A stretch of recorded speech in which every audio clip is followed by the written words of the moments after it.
Hello and welcome to Ninja Prep. This is Kapil Goyal, your educator and mentor for PG physics. तो current electricity के जो questions कर रहे हैं हम सॉल्व, उसका ये सेकंड लेक्चर है।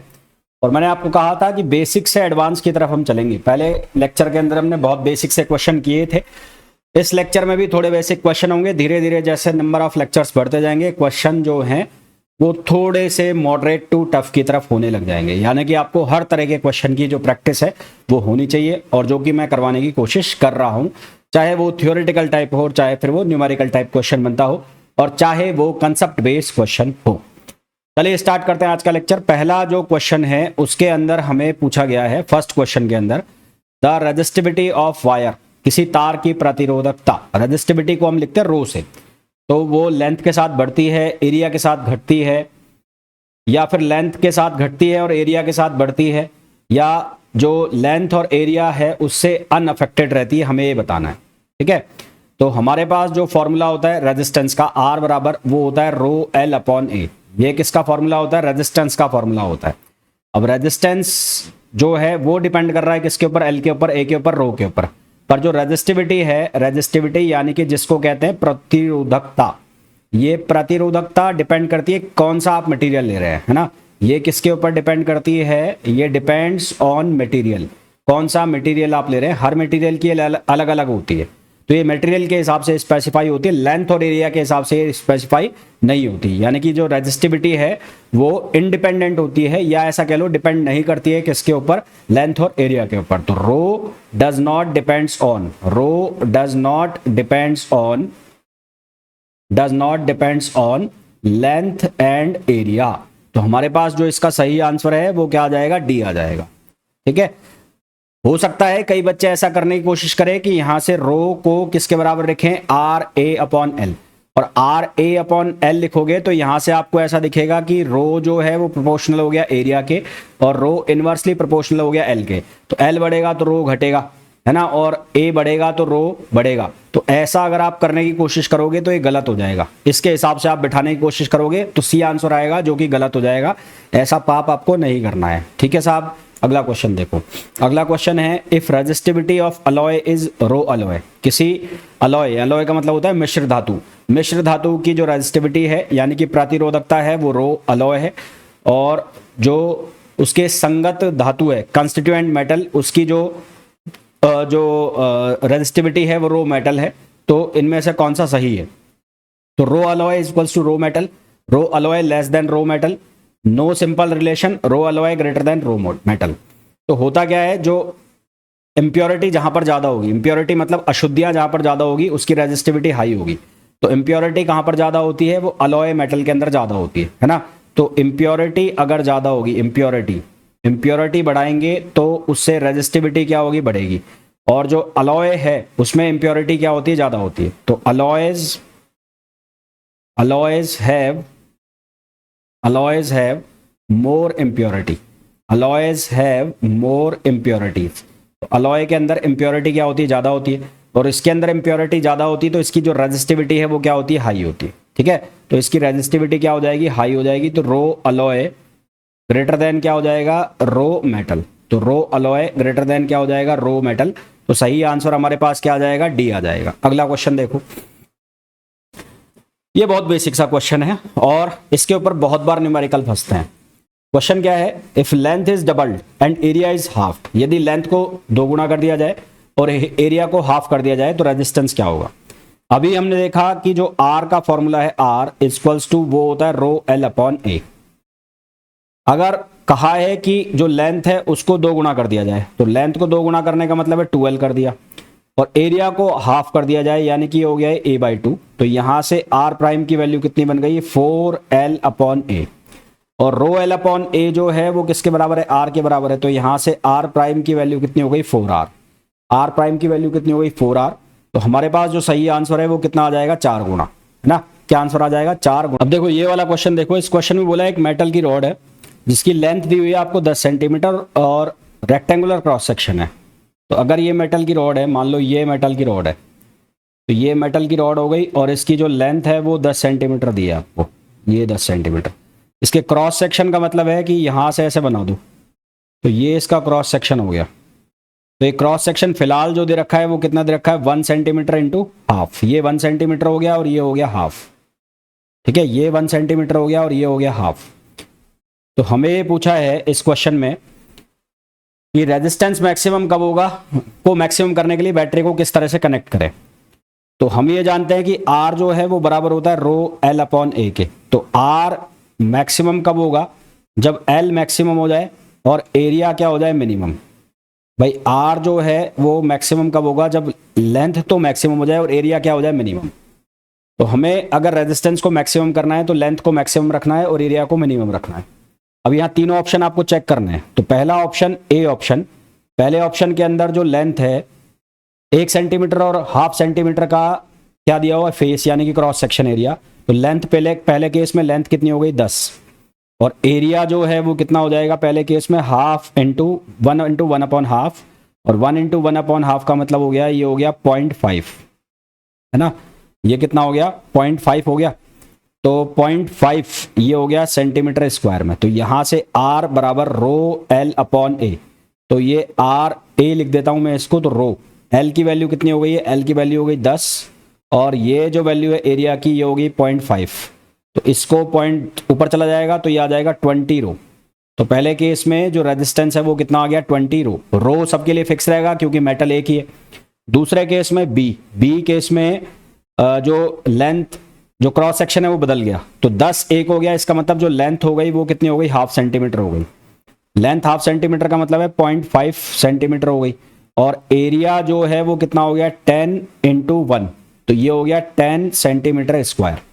तो यहां से R बराबर रो L की वैल्यू हो गई है 0.5 और ये हो गया है कितना, 10। ये 10 हो गया। तो यहां से R इक्वल्स टू कितना आ जाएगा, ये आ जाएगा 0.05 रो। 0.05 रो ये किसकी वैल्यू आ गई है, B की। और इसी तरह से आप C के लिए चेक करो। तो C के लिए चेक करोगे तो अब आपके जो लेंथ है वो 1 सेंटीमीटर हो गई, और जो एरिया है वो हो गया कितना, 10 इंटू 1/2, और इसका मतलब हो गया ये 5 सेंटीमीटर स्क्वायर। तो यहां से जब हम R की वैल्यू निकालेंगे तो रो L जो है उसकी वैल्यू हो गई 1 और एरिया की वैल्यू हो गई है 5 सेंटीमीटर स्क्वायर। तो यहां से अगर आप ध्यान से देखें तो A B C इन तीनों में से सबसे ज्यादा कौन है, तो A सबसे ज्यादा ऑब्वियस सी बात है, उसके बाद B आएगा और सबसे कम कौन सा आ जाएगा, C आ जाएगा। तो क्लियर है कि आर ए ग्रेटर देन है आर बी और ग्रेटर देन है आर सी। तो हमारे पास ये पूछा है कि मैक्सिमम कब होगा, तो मैक्सिमम किस केस में हो जाएगा, मैक्सिमम हो जाएगा हमारे पास ए वाले केस में। तो सही आंसर हमारे पास क्या आ जाएगा, ए आ जाएगा। क्वेश्चन के अंदर आपको ये ध्यान रखना है कि क्रॉस सेक्शन बदलता जाएगा तो उसके अकॉर्डिंगली लेंथ की वैल्यू बदलती जाएगी। बस यही इस क्वेश्चन में कंसेप्ट है, इसको आप याद रखोगे तो ये क्वेश्चन इजीली सॉल्व हो जाएगा। ठीक है, अगले क्वेश्चन पे आइए। अगला जो क्वेश्चन है उसमें बोला है the figure shows 4 cylindrical copper conductors. अब फिगर तो है ही नहीं, चलो यहां पर वैल्यू दी हुई है 1 2 3 4 4 cylindrical copper conductors with their lengths and cross section area. If I1, I2, I3 and I4 are the currents through them when the same potential difference V is applied, which of the following is correct? तो पहले का मैं diagram बना देता हूं। तो ये पहले का डायग्राम है। पहले के डायग्राम में जो इसकी लेंथ है वो है 1.5 L और इसका जो क्रॉस सेक्शन एरिया है वो है A/2। ये पहला केस है। दूसरा जो केस है उसमें जो इसकी लेंथ दे रखी है वो है L और इसका जो क्रॉस सेक्शन एरिया है वो है A। तीसरे केस में जो इसकी लेंथ है वो लेंथ गिवन है L/3 और इसका जो क्रॉस सेक्शन एरिया है वो है A/3।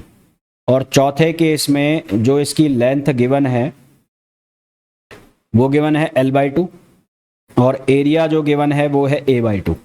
हमें ये बताना है करंट किस में सबसे ज्यादा फ्लो होगी। वोल्टेज सब में सेम लग रहा है, सबके अंदर वोल्टेज क्या लग रहा है, सेम लग रहा है। तो हमारे पास फॉर्मूला होता है R equals to rho L upon A और I इक्वल्स टू क्या होता है V upon R। I equals to क्या होता है V अपॉन R। तो यहां से अगर मैं इन दोनों फॉर्मूला को मिलाता हूं तो R equals to rho L upon A और I equals to V upon R। तो I की जो वैल्यू है वो क्या बनेगी वो देख लो आप, क्योंकि आपको I की वैल्यू चाहिए। तो I equals to rho V V V में वैल्यू डालनी है ना आपको, तो आई की वैल्यू क्या हो जाएगी, वी अपॉन आर। आर की वैल्यू कितनी है, रो एल अपॉन ए। तो यहाँ से आई जो है वो प्रोपोर्शनल हो जाएगा, किसके प्रोपोर्शनल हो जाएगा, वो ए अपॉन एल के प्रोपोर्शनल हो जाएगा। किसके प्रोपोर्शनल हो जाएगा, ए अपॉन एल के। अब आप एक एक ऑप्शन चेक कर लो। तो फर्स्ट ऑप्शन जब आप चेक करोगे तो उसमें आएगा A by two upon L, ये तो फर्स्ट ऑप्शन में आ गया। A by two upon 1.5 L, A by two upon 1.5 L, पहले वाले में A by two upon 1.5 L. तो यहाँ से बनेगा ये ए अपॉन 3 एल, ये फर्स्ट का बन गया। इसी तरह से आप सेकंड का बनाओगे तो सेकंड में बनेगा ए अपॉन एल, सेकंड में बनेगा ए अपॉन एल। इसी तरह से आप थर्ड में बनाओगे तो थर्ड में बनेगा ए बाई 3 अपॉन एल बाई 3। तो ये ए बाई 3 और इसको डिवाइड करना है एल बाई 3 से, तो ये भी किसके बराबर रहेगा, ए अपॉन एल के बराबर रहेगा। और फोर्थ में आप निकालो तो फोर्थ में हमारे पास है A by two upon L by two. Fourth में कितना है, A by two upon L by two. तो फोर्थ में A by two upon L by two, तो ये भी कितना आएगा, ए अपॉन एल। तो इसका मतलब 4, 3 और 2 ये तीनों तो सेम हो गए, और ये ऑब्वियस सी बात है ए अपॉन 3 एल से ज़्यादा है। तो दैट मीन्स कि क्या हो गया, हमारे पास जो आंसर बनना चाहिए उसमें क्या आना चाहिए, I1 जो है वो कम होगा, और I2 बराबर क्या होगा, I3 बराबर क्या होगा, I4। I2, I3, I4 तीनों इक्वल हो गए, और I1 सबसे कम हो गया। तो सही आंसर हमारे पास क्या आ जाएगा, डी आ जाएगा। करेक्ट आंसर इसका क्या आ जाएगा, डी आ जाएगा। नेक्स्ट क्वेश्चन देखो।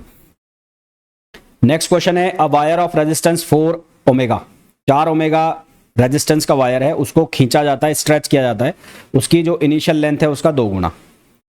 Resistance of stretched wire is, तो आर बराबर क्या होता है, रो एल अपॉन ए।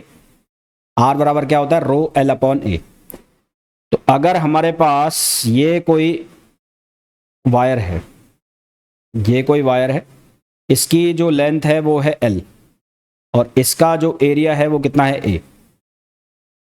तो यहां पर इसको इसकी लेंथ का 2 गुना खींच दिया। 2 गुना खींच दिया मतलब ये इसका एरिया क्या हो गया, ऑब्वियस सी बात है एरिया कम हो जाएगा। तो हम ये मान के चलेंगे कि जितनी लेंथ खींची है उतना एरिया क्या हो जाएगा, कम हो जाएगा। तो ये खिंच गया, इसको खींच लिया, तो इसकी जो लेंथ है वो कितनी हो गई, 2L हो गई। इसकी लेंथ 2L हो गई, तो इसका एरिया कितना हो जाएगा, A बाई 2 हो जाएगा। तो यहाँ पर रेजिस्टेंस अगर रो एल अपॉन ए था, तो यहाँ पर रेजिस्टेंस कितना हो जाएगा, ये हो जाएगा 2L rho upon A by 2, यानी कि ये कितना हो जाएगा, 4R। ये कितना हो जाएगा, 4R। अब आपको मेनली यहाँ पर यही समझना था कि यहाँ पर एरिया के लिए रिगार्डिंग कोई कुछ भी गिवन नहीं है, आपको यहाँ पर दिमाग लगाना था कि एरिया कितना हो जाएगा। तो अब सीधी सी बस वैल्यू डाल दो यहाँ पर। तो R prime equals to 4R, R की वैल्यू इनिशियली कितनी थी, 4, तो आंसर कितना आ जाएगा, 16 ओमेगा। तो आंसर कितना आ जाएगा, 16 ओमेगा, जो कि ऑप्शन हो जाएगा डी। अगला क्वेश्चन देखो। नेक्स्ट क्वेश्चन में बोला है, एक 6 वोल्ट की बैटरी है, उसको एक यूनिफॉर्म वायर, इसकी लेंथ 3 मीटर है, उससे कनेक्ट किया जाता है, और रेजिस्टेंस उसका कितना है, 100 है। Potential difference between 2 points separated by 50 centimetre on the wire is. Wire के ऊपर 50 सेंटीमीटर दूरी पर स्थित, मतलब दो पॉइंट लेने हैं जिनके बीच 50 सेंटीमीटर की दूरी है, तो वहां पर आपको पोटेंशियल डिफरेंस बताना है। तो यूनिफॉर्म वायर में जो पोटेंशियल ड्रॉप होगा वो प्रोपोर्शनल होगा किसके, लेंथ के। तो for uniform wire,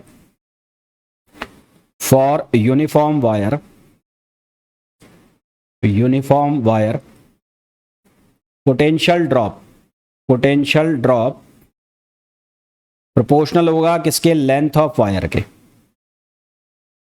potential drop किसके बराबर होगा, प्रोपोर्शनल होगा लेंथ ऑफ वायर के। टोटल जो वोल्टेज है वो कितने हैं, 6 वोल्ट की बैटरी है, 6 वोल्ट की बैटरी और 3 मीटर का तार है, ठीक है। तो पोटेंशियल ड्रॉप कितना है, 6 वोल्ट, और लेंथ ऑफ वायर कितनी है, 3 मीटर। ये 3 मीटर हो गया। तो यहां से वोल्ट पर मीटर निकाल लो, वोल्ट पर मीटर। तो यहां से हम क्या निकाल लेंगे, वोल्ट पर मीटर। तो वोल्ट पर मीटर जब हम निकालेंगे तो वो कितना आ जाएगा, 6/3। तो ये कितना आ गया, 2 वोल्ट पर मीटर, है ना।